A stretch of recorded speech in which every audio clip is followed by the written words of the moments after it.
Next శతసహస్రహాళిక, శతసహస్ర దానం చేసినట్టు ఇక్ష్వాక రాజు ఎవరు అన్నారు అంటే శాంతమూలుడు 1. అదే వ్యవసాయాన్ని అభివృద్ధి చేయటం కోసం సహస్రహాళిక అని 1000 కొలది నాగలని దానం చేసిన చక్రవర్తిగా శాంతమూలుడు పిలుస్తారు. అందుకే ఈయనని మహాదానాధిపతి అంటారు బిరుదు.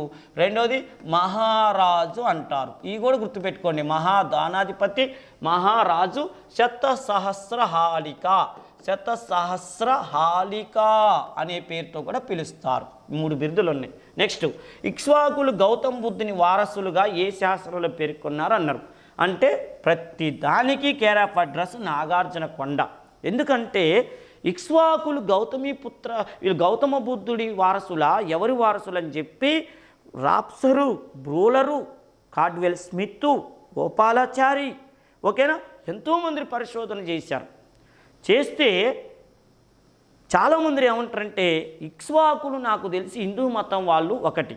రెండో విషయం ఏంటంటే వీళ్ళు మన సౌత్ ఇండియాలో ఆంధ్రదేశం వాళ్ళు కాదు, వీళ్ళు బై బర్త్ అయోధ్య నుంచి వచ్చారని కొంతమంది అన్నారు. ఎందుకంటే ఇక్ష్వాకులు అంటే ఏంది, ఇక్ష్వాకు వంశ తిలక అని ఎవరిని అంటాం, శ్రీరాముని అంటాం. ఇక్ష్వాకు వంశంలో పుట్టినవాడా అని శ్రీరాముని అంటాం. అందుకని బహుశా వీళ్ళు అయోధ్య వాళ్ళట్టుంది.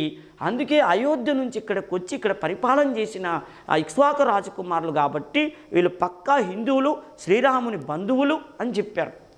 చెప్తే చాలామంది కొంతమంది చరిత్రకారులు ఏమన్నారంటే అది కొంచెం ఎక్కువైతుంది. ఎందుకంటే ఇక్ష్వాకు రాజులు అంటే అందరూ శ్రీరాముని బంధువులేనా? ఎందుకంటే నిజంగా వీళ్ళు శ్రీరాముని బంధువులైతే బౌద్ధ మతాన్ని ఎక్కువ ఎందుకు పోషిస్తారు, శ్రీరాముడిని పూజించాలి కదా అని ఇక్ష్వాకులు గౌతమ బుద్ధుని వారసులు అని చెప్పడానికి ఆధారం ఉందని చెప్పి వెలుగులోకి తీసుకొచ్చింది ఏంటంటే నాగార్జున కొండ శాసనం. నెక్స్ట్ మేనరికపు వివాహాలను ప్రారంభించిన రాజు ఎవరు అన్నాడు. ఇదేగా వీరపురుష దత్తుడు. 3 మేనత్తల బిడ్డల్ని పెళ్లి చేసుకున్నాని చెప్పినగా అవి. నెక్స్ట్ నాగార్జున కొండ చులువదమ్మగిరి పైన చైత్య గృహాన్ని నిర్మించింది ఎవరు అన్నాడు అంటే బోధిశ్రీ. ఆమె ఉపాసికా బోధిశ్రీ. నేను ఒక సందర్భంలో చెప్పా, ఈ అమ్మాయికి బాగా పేరు ప్రతిష్టలు అంటే చాలా ఇష్టము. బోధిశర్మ, అమరావతికి చెందినటువంటి బోధిశర్మ మేనకోడలు. ఈ అమ్మాయి ఈ బౌద్ధ మతాన్ని బాగా పోషిస్తుంటేనే మన వీరపురుష దత్తుడు ఈ అమ్మాయి ప్రభావంతో బౌద్ధ మతాన్ని స్వీకరించాడన్నాం. అర్థమైనా? మేనత్తలు చెప్పబట్టి కానీ అసలు కారకురాలు ఏమని చెప్తారు, ఎప్పుడో యజ్ఞశ్రీ శాతకర్ణి ఆచార్య నాగార్జునుడి కోసం 1500 గదులతో నాగార్జున కొండ వద్ద పారావతి బౌద్ధ విహారాన్ని నిర్మిస్తే ఆ పారావతి బౌద్ధ విహారం కొద్దిగా డ్యామేజ్ అయ్యి శిథిలావస్థలో ఉంటే దాన్ని బాగు చేపించింది కూడా ఉపాసిక బోధిశ్రీనే. ఓకేనా? నెక్స్ట్ విష్ణు పురాణం జైన ధర్మామృతం గ్రంథం ప్రకారం ఇక్ష్వాకులు ఎవరి వారసులు అన్నారు అంటే బుద్ధుని వారసులని ప్రకటించారు. ఓకేనా? విష్ణు పురాణం జైన ధర్మామృతం నయసేనుడు రచించినటువంటి జైనామృతం 11వ శతాబ్దంలో నయసేనుడు అనేటటువంటి వాడు ఈ జైన ధర్మామృతం అని ఒక జైన మత గ్రంథాన్ని రాశాడు. దాని ప్రకారం చూస్తే వీళ్ళు బుద్ధుని వారసులు. నెక్స్ట్ ఇక్ష్వాకులు ఎప్పటి నుంచి ఎప్పటి వరకు పరిపాలించారు అన్నాడు అంటే 225వ సంవత్సరం నుంచి 300 మధ్య కాలంలో ఇక్ష్వాకులు పరిపాలన చేశారు. ఓకేనమ్మా? 225 నుంచి 375 సంవత్సరాల వరకు 75 సంవత్సరాలు కృష్ణానది తీరంలో, ఓకేనా, కృష్ణానది తీరంలో శ్రీ పర్వతం మళ్ళీ చెప్తున్నా విజయపురి అనే ప్రాంతాన్ని రాజధానిగా చేసుకొని పరిపాలన చేశారు. మొత్తం చక్రవర్తులు 4 నిద్రపోతున్న ఈ విషయాలు గుర్తుకు రావాలి. నెక్స్ట్ విషయం ఏంటంటే మొదటి శాంతమూలుడు ఎవరి భక్తుడు అన్నాడు అంటే కార్తికేయుని భక్తుడు. ఈ కార్తికేయుని సర్వసేనుడు అంటారు. ఈ కార్తికేయుని స్కంద కార్తికేయుడు, ఓకే, స్కంద కార్తికేయుడు అనే పేరుతో పిలుస్తారు. ఈయన అమితమైనటువంటి భక్తుడు ఎవరు? శ్రీ శాంతమూలుడు. నెక్స్ట్ ఏ ఇక్ష్వాకు రాజు కాలంలో బౌద్ధ మతం విస్తృతంగా వ్యాపించింది అన్నాడు అంటే ఎవరి కాలంలో? వీరపురుష దత్తుడు. బౌద్ధ మతానికి స్వర్ణయుగం అన్నా ఈయనే, దక్షిణ భారతదేశ అశోకుడన్నా ఈయనే, బౌద్ధ మత విశ్వవిద్యాలయాన్ని పెట్టిందన్నా ఈయనే, విశ్వవిద్యాలయం పెట్టిందన్నా ఈయనే. ఓకేనా? ఇది గుర్తుపెట్టుకోండి. నెక్స్ట్ ఇక్ష్వాకు వంశం పతనమైన తర్వాత కృష్ణానదికి దక్షిణాన ఉన్న ప్రాంతం ఎవరి ఆధీనంలోకి వెళ్ళింది అన్నాడు. అంటే బృహత్పలాయన్లు అనేటటువంటి వాళ్ళు ఏ ప్రాంతాన్నైతే ఇక్ష్వాకులు పరిపాలన చేశారో ఆ ప్రాంతంలో కొంత భాగాన్ని ప్రాచీన పల్లవులు ఆక్రమించుకుంటే కొంత భాగంలో స్వతంత్రులై పరిపాలన చేసింది ఎవరంటే బృహత్పలాయన్లు అనే వాళ్ళు పరిపాలన చేశారు. నెక్స్ట్ నాగార్జున కొండలో లోయలో బౌద్ధ సంస్థలు హిందూ దేవాలయాలు విరివిగా ఎవరి కాలంలో స్థాపించబడ్డాయి అన్నాడు. అంటే మొదటి యహుబల శాంతమూలుడు, ఓకే, మొదటి యహుబల శాంతమూలుడు బౌద్ధ సంస్థలు హిందూ దేవాలయం మొదటి లేదు ఉన్నదే ఒకటి కదా, యహుబల శాంతమూడి కాలంలో స్థాపించటం జరిగింది.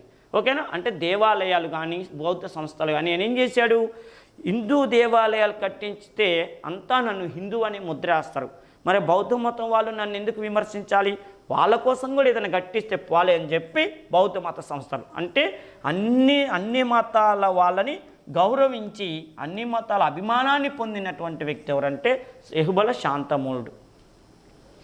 నెక్స్ట్ బృహత్పలాయన్లు ఎవరికి సామంతులు అన్నాడు. అంటే ఇక్ష్వాకులకేగా, ఇక్ష్వాకుల నుంచే వాళ్ళు తర్వాత కాలంలో స్వతంత్రాన్ని సంపాదించుకుంది. ప్రతిపాలపురంను నేడు ఏమని పిలుస్తారు అన్నారు. మంచి బిట్టు, ప్రతిపాలపురం. ఇలాంటివే మ్యాచింగ్లు అడిగి కొంప ముంచుతాడు. ఏ ఊరిని ఏ పేరుతో గతంలో పిలిచే వాళ్ళు అంటారు. ఉదాహరణకు చూడండి, శాతవాహనుల కాలంలో పైఠాన్, పైఠాన్ అంటే ప్రతిష్టానపురం అంటారు, ప్రతిష్టానపురం అంటారు.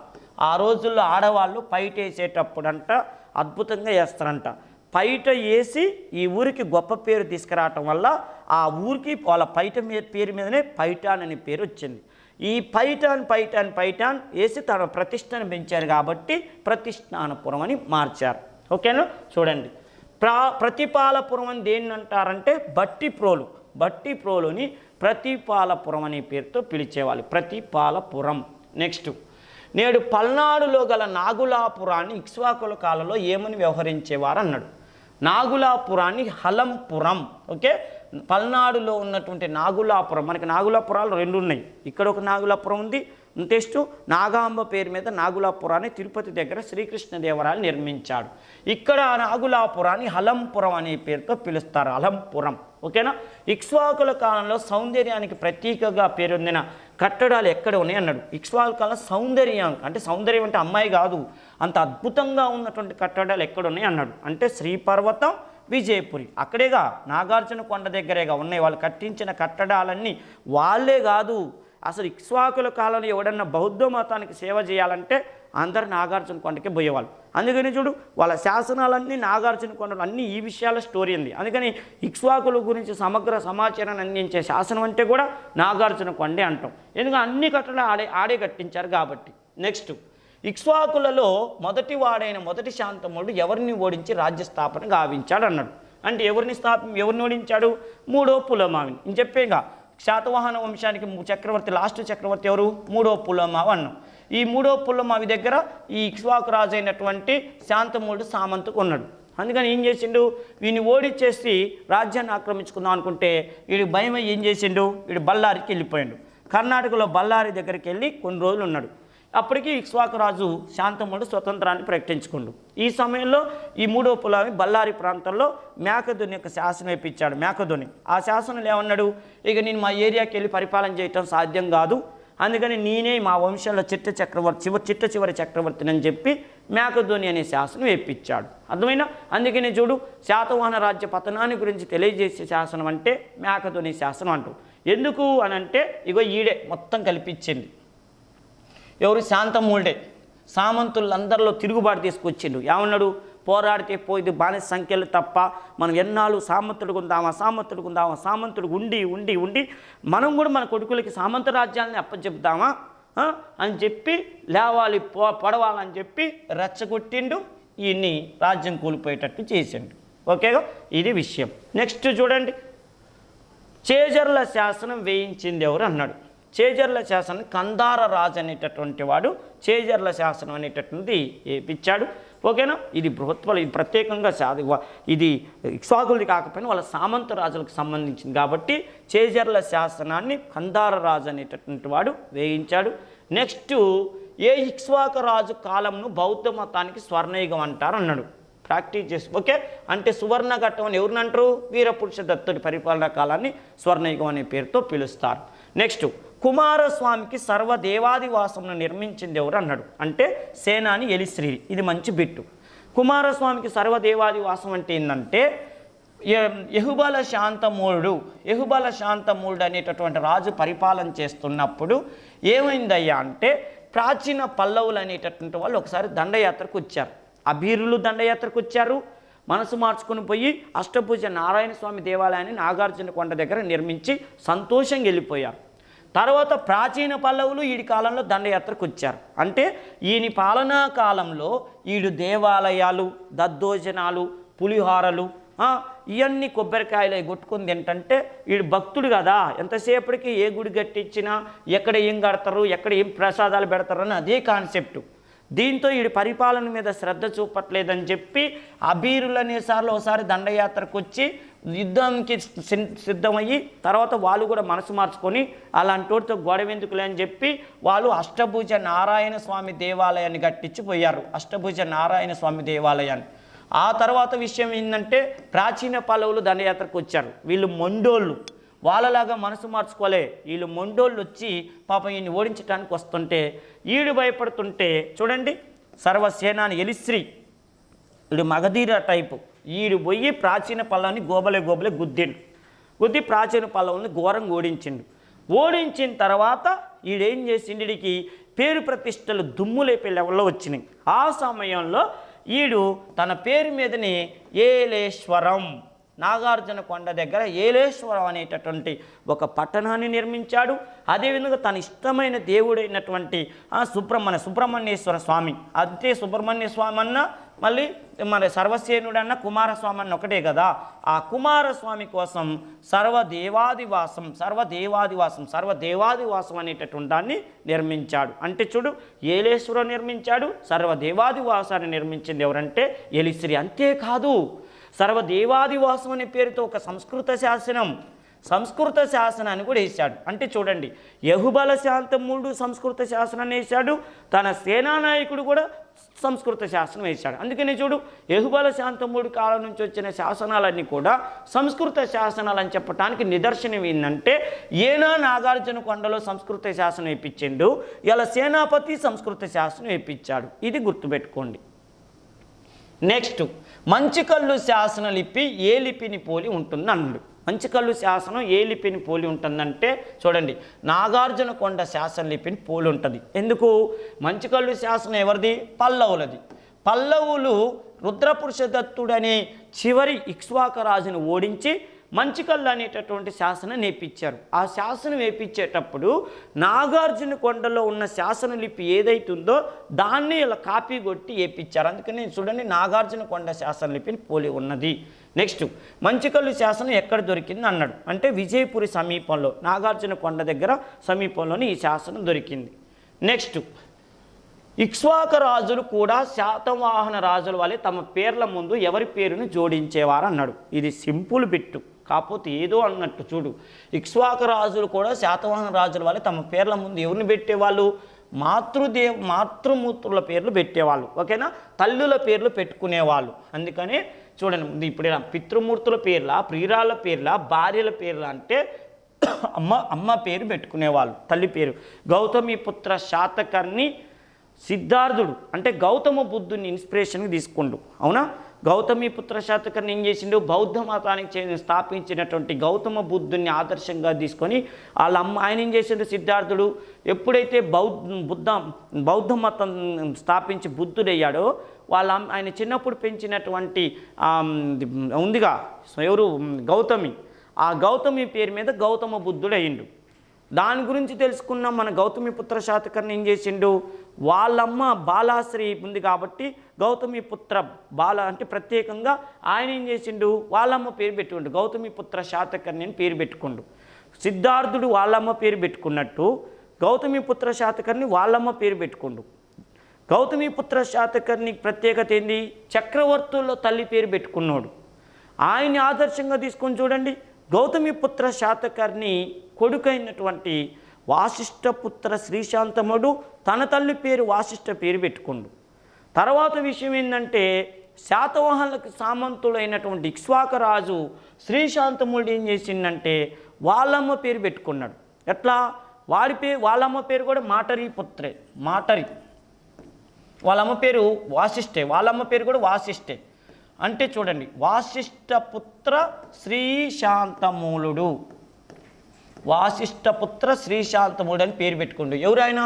ఇక్ష్వాకు రాజు, ఇక్ష్వాకు ఫస్ట్ రాజు వాసిష్ఠపుత్ర శ్రీశాంతమూలుడు పేరు పెట్టుకుండు. ఇప్పుడు మనకి ఇద్దరు వాసిష్ఠులు కనపడ్డరు. ఒక వాసిష్ఠపుత్ర పులోమావి అంటారు. వాసిష్ఠపుత్ర పులోమావి అంటే ఎవరు అంటే వీళ్ళు శాతవాహన వంశానికి చెందిన వాళ్ళు. అంటే శాతవాహన వంశంలో వాసిష్ఠపుత్ర పులోమావి అనే రాజు ఉన్నాడు. వీన్నే ఏమంటారు అంటే పులోమావి లేదా రెండో పులోమావి అంటారు. నెక్స్ట్ చూడండి, వాసిష్ఠపుత్ర శ్రీశాంతమూలుడు. ఈయన ఏ రాజవంశం? ఇక్ష్వాకు రాజవంశం. అంటే మనకి ఒక వాసిష్ఠపుత్ర పులోమావి శాతవాహన రాజ్యంలో ఉంటే ఇంకో వాసిష్ఠపుత్ర శ్రీశాంతమూలుడు అనేవాడు ఇక్ష్వాకు రాజ్యంలో ఉన్నాడు. ఈయన వాళ్ళ అమ్మ పేరు పెట్టుకున్నా మళ్ళీ తర్వాత చూడండి, వాసిష్ఠపుత్ర శ్రీశాంతమూలుడు కొడుకు వీరపురుషదత్తుడు. వీరపురుషదత్తుడు ఏం చేసిండు? ఆయన వాళ్ళమ్మ పేరు పెట్టుకుండు. వాళ్ళమ్మ పేరు మాటరీ పుత్ర వీరపురుషదత్తుడు అని చెప్పి ఈయన అంటారు. మాటరీ పుత్ర వీరపురుషదత్తుడు అంటే శ్రీశాంతమూలుడు భార్య మాటరి. శ్రీశాంతమూలుడికి మాటరికి పుట్టినవాడు వీరపురుషదత్తుడు. అందుకని చూడు, తన తల్లి పేరు మాటరీ పేరుని వీరపురుషదత్తుడు పెట్టుకుండు. అంటే గౌతమీపుత్ర శాతకర్ణిని ఆదర్శంగా తీసుకొని వాసిష్ఠపుత్ర పులోమావి తన తల్లి పేరు పెట్టుకుండు. వాసిష్ఠపుత్ర శ్రీశాంతమూలుడు తన తల్లి పేరు పెట్టుకుండు. మాటరీపుత్ర వీరపురుషదత్తుడు తన తల్లి పేరు పెట్టుకోండు. అంటే చూడండి, ఇక్ష్వాకు రాజులు కూడా శాతవాహన రాజులు తన తల్లి పేర్లు తన పేర్ల ముందు ఎవరి పేర్లు పెట్టుకునే వాళ్ళంటే మాతృమూర్తుల పేర్లు పెట్టుకున్నారు. నెక్స్ట్ వన్, ఇక్ష్వాకులకు ఆనంద గోత్రదులకు మధ్య జరిగిన యుద్ధం గురించి తెలిపే శాసనం ఏది అన్నాడు.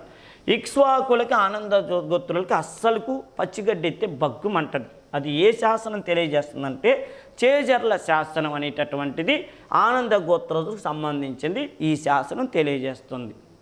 నెక్స్ట్ విషయం ఏంటంటే ఇక్ష్వాకుల కాలంలో చలామణిలో గల నాణ్యములు ఏవన్నాడు అంటే వీళ్ళు ఎక్కువగా సువర్ణం అనేటట్టు నాణ్యాలు వేయించారు. సువర్ణ బంగారు నాణ్యాలు వేయించారు. ఓకేనమ్మా. ఇది రెండవ యెహుబల శాంతమూలుని ఓడించి అధికారంలోకి వచ్చిన సింహవర్మ వేయించిన పల్లవుల తొలి శాసనం. ఎక్సలెంట్. రేపు ఇట్ట కూడా అడగొచ్చు. పల్లవుల తొలి శాసనం అంటే పల్లవులు మనకి ఇద్దరు ఉన్నారు. ఒకటి ప్రాచీన పల్లవులు ఉన్నారు, రెండో వాళ్ళు నవీన లేదా మహాపల్లవులు ఉన్నారు. మహాపల్లవులు చూడండి, ప్రాచీన పల్లవులు 300 నుంచి 500 వరకు పరిపాలన చేస్తే మహాపల్లవులు 560 నుంచి 780 వరకు పరిపాలన చేశారు అంటారు. అయితే చూడండి, తొలి పల్లవుల గురించి తెలియజేసేటటువంటి శాసనం ఏదయ్యా అంటే మంచి కళ్ళు శాసనం. ఈ శాసనాన్ని వేయించింది ఎవరండి? సింహవర్మ అనేవాడు వేయించాడు. ఓకేనా. సింహవర్మ అనేటటువంటి వాడు ఈ శాసనాన్ని వేయించాడు. మళ్ళీ చెప్తున్నాను, ఇప్పుడు ప్రాచీన పల్లవులు, నవీన పల్లవులు. ఇప్పుడు ఏ పల్లవులు? వీళ్ళు ప్రాచీన పల్లవులు. ఈ ప్రాచీన పల్లవులకు సంబంధించిన మొట్టమొదటి శాసనం ఏదంటే మంచి కళ్ళు శాసనం అంటారు. ఓకేనమ్మా. ఇది ఇంకో చూడండి, ఇక్ష్వాకుల కాలం నాటి రేవు పట్టణాలు ఏమన్నాడు. ఇక్ష్వాకుల కాలం నాటి రేవు పట్టణాలు అంటే మోటుపల్లి ఒకటి, ఘంటసాల ఒకటి. మోటుపల్లి, ఘంటసాల. ఈ మోటుపల్లి ఆ రోజుల్లో చిన్న ప్రాంతం. కాకతీయుల కాలంలో ఎక్కువగా డెవలప్ అయింది. దీనికే దేశీయ కొండ పట్టణం, దేశీయ కొండ పట్టణం అనే పేరుతో కూడా దీనికి పేరు గలదు. ఇది కాకతీయుల కాలంలో ఆ పేరు వచ్చింది. కంఠశాల, కంటకశాల పేరు మీద ఘంటశాల అనేటటువంటి పేరు వచ్చింది. ఓకేనా. అష్టభుజ నారాయణ స్వామి ఆలయం ఎక్కడున్నది అన్నాడు. నాగార్జున కొండ వద్ద ఉన్నది. ఈ అష్టభుజ నారాయణ స్వామిని దేవాలయాన్ని ఎవరు నిర్మించారు? అబీరులు అనేటటువంటి వాళ్ళు యెహుబల శాంతమూడి కాలంలో నాగార్జున కొండ వద్ద నిర్మించారు. నెక్స్ట్ చూడండి, నాగార్జున కొండ సంస్కృతి గుర్తుకు రాగానే మనకి ఏ రాజులు గుర్తుకు వస్తారన్నారు అంటే ఇక్ష్వాకు చక్రవర్తి. నాగార్జున కొండ సంస్కృతి, మతమన్నా, మా భాషన్నా, బౌద్ధ మతం అన్నా, ఓకే, దేవాలయాలన్నా, నెక్స్ట్ సంస్కృత భాషన్నా, సంస్కృత భాష అన్న, ఓకేనా, విదేశీయులు, అదేవిధంగా విశ్వవిద్యాలయం అన్న, నాగార్జునకొండ స్వర్ణయుగం అన్న, బౌద్ధ మతానికి స్వర్ణయుగం అన్న, అసలు గుర్తుకొచ్చేదే ఇక్ష్వాకు చక్రవర్తులు. హారతీ దేవాలయం అన్న ఇక్ష్వాకులే గుర్తుకొస్తారు, ఓకేనా. అంతేకాదు రుద్రపురుష చివరి చక్రవర్తి అయిన రుద్రపురుషదత్తుడు వాళ్ళమ్మ పేరు మీద ఛాయాస్తూపాలు నిర్మించిందన్న ఇక్ష్వాకులే గుర్తుకొస్తారు. అంతేకాదు వీరగల్, మరణించినటువంటి వీర సైనికుల కోసం నిర్మాణమైన వీరగల్లులన్నా గుర్తుకొచ్చేది ఇక్ష్వాకు చక్రవర్తులే. ఇన్ని విషయాలు ఇక్ష్వాకులకి సంబంధించి వస్తాయి, ఓకేనమ్మా.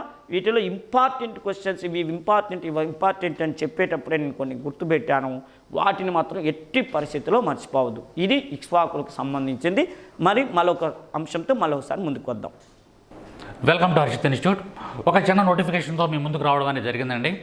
ఎవరైతే గ్రూప్ 2 ప్రిలిమ్స్ పాస్ అయ్యి మెయిన్స్కి సిద్ధపడుతున్నారో, మెయిన్స్ ప్రిపేర్ అవుతున్నారో వాళ్ళందరికీ కూడా ఒక గుడ్ న్యూస్ ఏంటంటే, మన హర్షిత్ ఇన్స్టిట్యూట్లో ఆల్రెడీ 3rd బ్యాచ్ 3 బ్యాచెస్ దిగ్విజయంగా రన్ అవుతున్నాయి. 4th బ్యాచ్ అనేది స్టార్ట్ అయింది. ఈరోజే 4th బ్యాచ్ అనేది స్టార్ట్ అయింది. తప్పనిసరిగా మీలో ఎవరైనా సరే ప్రిలిమ్స్ క్రాక్ చేసి మెయిన్స్ కనుకున్నట్లయితే, ప్రిపేర్ అవుతున్నట్లయితే మన హర్షిత్ ఇన్స్టిట్యూట్ని చూస్ చేసుకోండి. తద్వారా మీరు తప్పనిసరిగా జాబ్ కూడా సంపాదించడానికి అవకాశం అనేది ఉంటుంది. ఫస్ట్ పాయింట్, మనం ఏ విధమైన టైం టేబుల్ ఫాలో అవుతున్నామో మీకు ఎక్స్ప్లెయిన్ చేస్తాను. మార్నింగ్ 7 to 2 వరకు కూడా క్లాసెస్ ఉంటాయండి, రెగ్యులర్ క్లాసెస్ ఉంటాయి. 2 తర్వాత 2 to 3 1 అవర్ బ్రేక్ ఉంటుంది. 3 నుంచి స్టడీ అవర్స్ ఉంటాయి.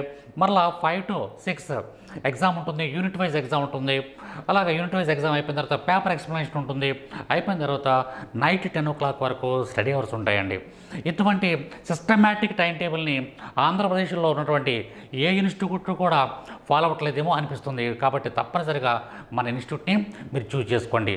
నెక్స్ట్ ఇక మనకి సిలబస్ విషయంగా వచ్చేటప్పటికి మీరు చేయవలసిన ప్రధానమైనటువంటి అంశం ఏంటంటే, ఒక ఏపీఎస్టీని పక్కన పెట్టి మిగిలినటువంటి వాటిలో ఏపీఎస్టీ చదవండి. దానికి కరెంట్ యాడ్ చేయవలసినటువంటి అవసరం ఉండదు.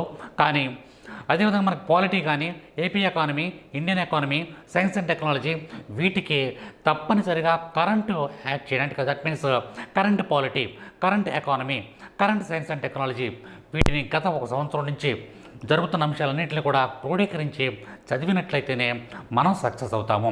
ఈ విషయాలన్నీ కూడా మన స్టాఫ్, మనకున్నటువంటి ఫ్యాకల్టీ అందరూ కూడా అద్భుతంగా ఎక్స్ప్లెయిన్ చేయడం జరుగుతుంది. చాలా సిస్టమేటిక్గా రన్ చేస్తున్నాము ఇన్స్టిట్యూట్ని. చాలా సిస్టమేటిక్ క్లాసెస్ ఉన్నాయి మన దగ్గర. కాబట్టి మీరు ఈ 4th బ్యాచ్లో ఎవరైతే జాయిన్ అవ్వాలనుకుంటున్నారో తప్పనిసరిగా మన హర్షిత్ ఇన్స్టిట్యూట్ని చూస్ చేసుకోండి. Thank you very much. All the best. Friends, మా ఎంకరేజ్మెంట్ కోసం మన హర్షిత్ ఇన్స్టిట్యూట్ యూట్యూబ్ ఛానల్ని సబ్స్క్రైబ్ చేసుకోండి, లైక్ చేయండి, అలానే షేర్ చేయండి.